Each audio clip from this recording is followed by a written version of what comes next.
qui ont dû être évacués de la salle de l'hémicycle pour permettre que la forfaiture passe et leur dire qu'ils sont la fierté du Sénégal et des Sénégalais. En complément à ce que vient de dire Amadou Ba, de la coalition Diomaye Président, je voudrais rappeler qu'il y a eu une première requête. La première requête concerne les candidats pris individuellement et qui voudrait qu'en application des dispositions des articles 29 et 34 de la Constitution sénégalaise, que le Conseil constitutionnel continue de jouer son rôle. Dans le jargon juridique, le principe de la connaissance acquise a été utilisé, puisqu'il y a eu un discours à la nation du président de la République Macky Sall.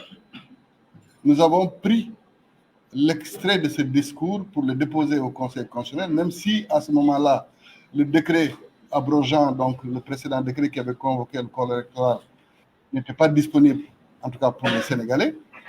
Donc nous avons demandé au Conseil constitutionnel de continuer à être l'arbitre du jeu électoral comme le prévoient les dispositions légales et réglementaires. Et en même temps, nous lui avons demandé, conformément aux dispositions de l'alinéa 7 de l'article 103, de continuer à jouer son rôle.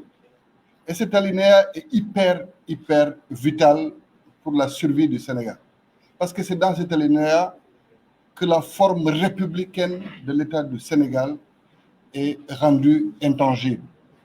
Quand nous rendons intangible notre forme républicaine et que nous rendons intangible du fait de leur réforme consolidante de 2016, la durée du mandat, je pense qu'il n'y a plus de sujet à débattre du point de vue du droit et que cette première requête déposée par les candidats eux-mêmes devrait suffire à rétablir les candidats dans leurs droits pour que le processus électoral continue.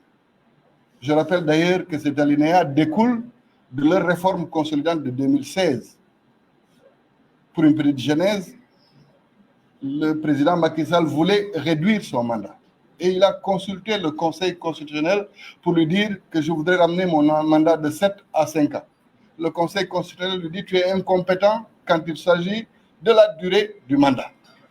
Et qu'en aucune façon, ce sujet n'est de ta compétence. Qu'en conséquence, d'ailleurs, il faudrait que tu continues ton mandat jusqu'à son terme en 2019. Et c'est à la suite de ça que nous sommes partis dans le cadre d'un référendum pour dire qu'en aucune façon, nous ne pouvons revenir sur la durée du mandat, ni sur le nombre de mandats consécutifs. Donc c'est une question qui, pour moi, à elle seule, suffit à régler ce problème qui se pose actuellement. La requête des candidats doit être examinée au plus vite par le Conseil constitutionnel pour que, ensemble, cette décision qui va être favorable à ces différents candidats puisse permettre la continuation du processus électoral.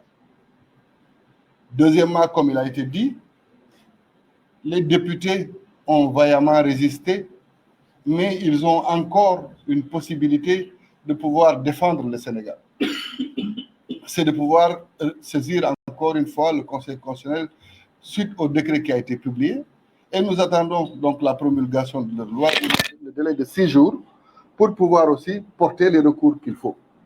Parce que si on donne encore une fois une dérogation à un mandat, je rappelle que même dans le cas extrême du décès du président de la République, il n'est donné à son suppléant ou à celui qui exerce la vacance du pouvoir qu'un délai de 3 mois.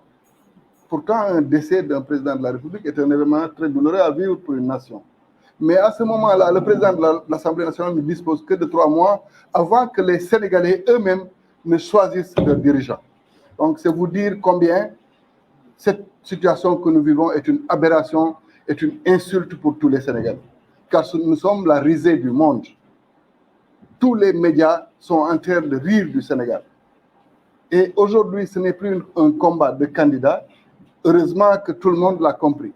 Et c'est pourquoi nous, ce collectif-là, nous avons décidé d'aller à la rencontre de tous les segments de la nation qui se sont déjà prononcés pour la préservation de la démocratie sénégalaise. Vous avez dû voir tous les segments des mouvements sociaux, des associations, des autorités religieuses qui ont osé dire la sacralité de la Constitution sénégalaise et que le respect du calendrier électoral est un élément de stabilité de notre nation. Donc, dans cette démarche-là, nous appelons tout le monde à l'unité. Il ne s'agit pas d'un candidat ou d'un candidat spolié ou d'un parti qui aurait pu vouloir être membre de ce processus et qui ne l'est pas. Il s'agit d'une affaire qui concerne tous les Sénégalais et cette crise permet de régler, si elle est réglée comme nous le souhaitons, définitivement toutes les questions de dérives qui peuvent survenir dans l'avenir. Et c'est pourquoi le collectif de la société civile, des différents acteurs de la société civile qui a pu se prononcer, le collectif des candidats spoliés qui s'est déjà prononcé, toutes les organisations syndicales, toutes les centrales syndicales qui se sont prononcées, les associations et les autres mouvements feront l'objet d'une visite de la part de ce collectif pour qu'ensemble, les décisions qui vont être prises pour mobiliser le peuple sénégalais soient des décisions qui émanent de tout le Sénégal au lieu que ce ne soient des décisions qui émanent d'un ou de plusieurs candidats. Voilà ce que je voulais dire.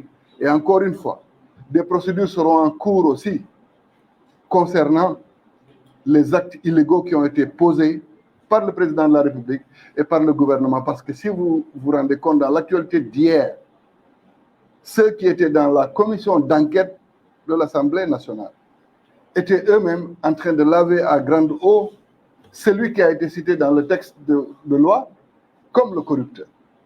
C'est cette incohérence, cette incongruité qui montre combien il ne s'agit que d'un jeu politique. Rien d'autre. Vous ne pouvez pas être un accusateur, le lendemain, avant même que vous ne meniez les enquêtes, vous revenez pour dire que celui que vous avez accusé est blanc comme neige et que, naturellement, il reste votre candidat. Si c'est un corrupteur, il ne doit plus rester un candidat. De la même manière qu'il faut refuser à d'autres candidats qui ont la double nationalité la prétention qu'ils puissent diriger le pays. Voilà ce que je voulais dire en ramasser et je laisse la parole à mes collègues suivants. Merci, cher président.